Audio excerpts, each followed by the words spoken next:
স্বাধীনতার আর এই মহান দিনে আজকে আমি স্মরণ করছি আমার সেই সব পূর্বপুরুষদের যারা বিজয় ছিনিয়ে এনে আমাদের দিয়েছে একটি পতাকা, একটি দেশ, একটি মানচিত্র। আমরা আমাদের সেই ভাইটির কথা কি জানি? শহীদ শাফি ইমাম রুমিকে আমেরিকার ইলিনয় ইনস্টিটিউট অফ টেকনোলজিতে ইঞ্জিনিয়ারিংয়ে পড়ার সুযোগ পাওয়ার পরেও যে যোগ দেয় আমাদের অপারেশন ক্র্যাক প্লাটুনে এবং হয়ে ওঠে বিধ্বংসী যোদ্ধা।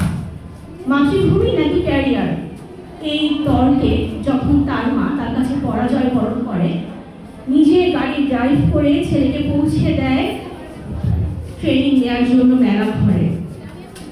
সেই রুমি কিন্তু আর ফেরত আসেনি অপারেশন প্লাটুনের বডি জুয়েল সহ আমাদের অসংখ্য ভাইয়েরা। পরবর্তীতে আমাদের কলেজে একটি ভবন আছে, তোমরা দেখেছো, যে জাহানারা ইমাম ভবন। সেই শহীদ জননী জাহানারা ইমাম বলেছিলেন 1971-এ রুমি ইঞ্জিনিয়ার হতে পারেনি, কিন্তু অন্য কিছু হয়েছিল, সে দেশের জন্য শহীদ হয়েছিল। আমরা সেই বোনটির কথা জানি।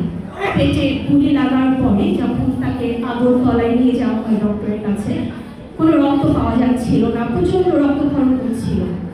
বোনটি ডক্টরের হাত ধরে অনুরোধ করে, আমি হয়তো আর বাঁচবো না, কিন্তু কথা দিন এই দেশকে আপনারা স্বাধীন করে যাবে।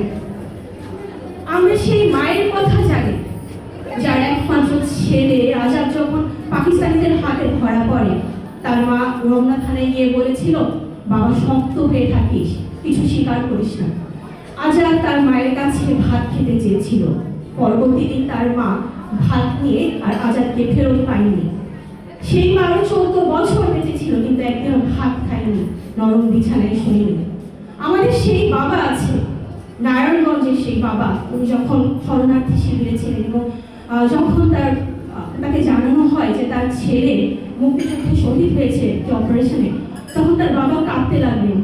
কাঁদতে বললেন যে আমি এই জন্য কাঁদছি না যে কেন আমার ছেলে মারা গেছে, আমি এই জন্য কাঁদছি আমার যদি আরো ছেলে থাকতো তাহলে তাদেরকেও আমি যুদ্ধে পাঠাতে পারতাম।